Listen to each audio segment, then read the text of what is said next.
Good morning, Monday morning, and we are September 23rd. We're into the fall of 2024. And as the week goes by now, it is our 25th USA Memory Championship.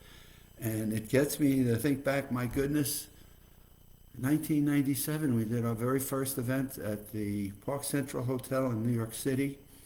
And we had more newspaper, media, TV, radio people attend the first event than we had mental athletes that actually competed.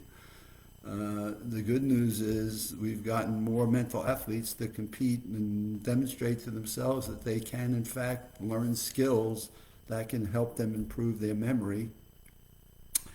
And the messaging in the media seems to have gotten more challenging, more difficult. And it's kind of weird that after 25 years, people keep telling me, I've never heard of this. And we've been on TV and the New York Times and New York Post, and we've been on magazines, People magazine. I mean, it's still hard to believe after 25 years, it is still so prominent that people say, gee, where have you been? Let me just get that off. Control, wireless power. I'm doing my Facebook. And, oh God, I hate when the phone rings. I wasn't expecting a call. I wouldn't have started this. But in any case, so 25 years later, we're still plugging away, trying to get people to realize that there are skills that you can learn, things you can do to improve your memory. And the link to memory is just like 1995 that I first learned that if I wanted to improve creativity of a workforce, and at that time I was working at IBM, and if you wanted to improve the skills of your workforce in terms of creativity, then you needed to improve their memory. And that's the hard part. It's like, wow, if I can improve my memory, I can improve creativity. And you step back and you think about, well, what is creativity? It's life experience with new information equals new ideas, new suggestions, new ways of looking at things. And so was the birth of our first memory championship in 1997. And it's hard to believe, 25 years later, people still wondering, gee, I'm worried about Alzheimer's, I'm worried about dementia, I'm worried about cognitive challenges, but what do I do? How can I do anything about it? And I guess at some point you can take some initiative, you can take some control over your memory by sleeping better, getting better sleeping patterns, because we've learned a whole lot about sleep and its impact on our toxins that we have in our brain that impact our mental functions. We've learned about nutrition and the differences that nutrition has on our minds. We've learned about stress and what stress does to us. We've learned that mental challenges. We talk about crossword puzzles and Sudokus and dancing, and very few people really get to the point of really understanding mental challenges, like learning how to improve your memory would be a fantastic way of helping to deal with mental fitness and cognitive impairment. So we have a competition, and that competition demonstrates a variety of mental skills that one would use in their life. And we start with an event we call long-term memory. We give them information 30 days in advance to study. And this year we've picked national parks, which has been a big positive topic, and people learning about what our national parks are. And we give them how many acres are in it, and what year was it founded, and how many people have visited the park in 2023. We talk about what animals or features that the park has got. And so they've got to learn this information, and then we give them questions about it.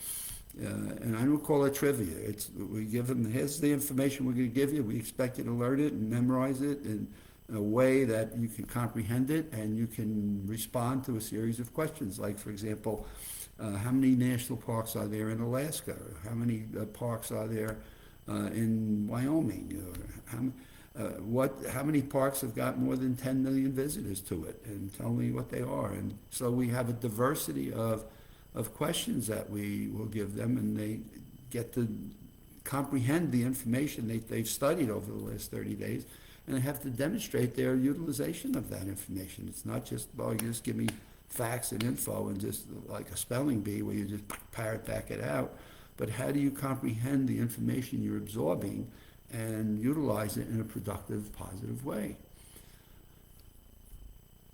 The second event we have is what we call Words to Remember. We give them 300 words, and they get these 300 words, and they have 15 minutes to remember as many of them as they can. And each of these events are in head-to-head.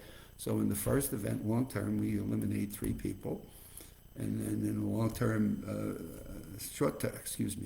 the Words to Remember, we eliminate 3 more people. So we start with 12, so we usually have a dozen people. And they qualify through the virtual games that Memory League put on for us this year.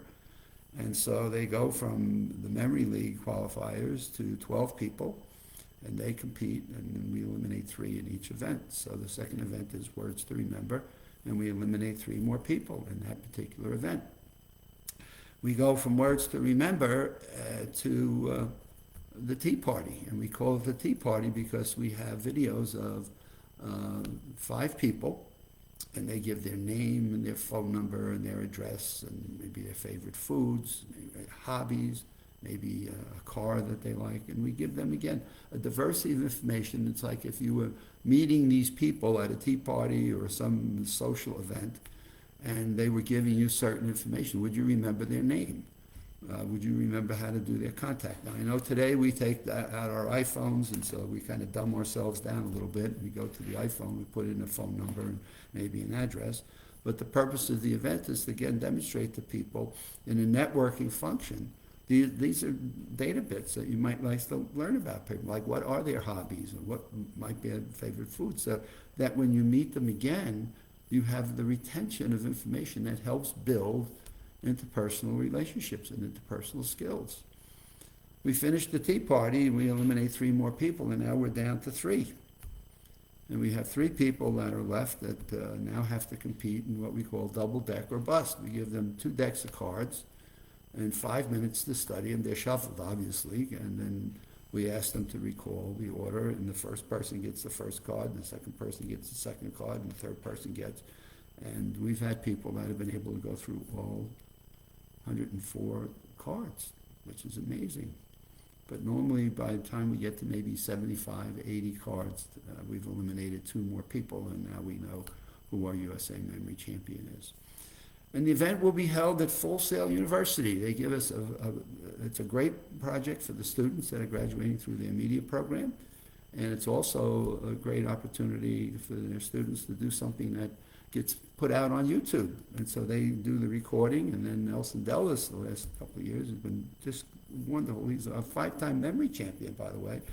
And Nelson edits it down, and it goes out to our audience of people on the 29th of September. And so you can go to YouTube, USA Memory Championship. You can actually now see the 23 event, and you'll be able to see the 2024 25th event out on YouTube on Sunday, September 29th.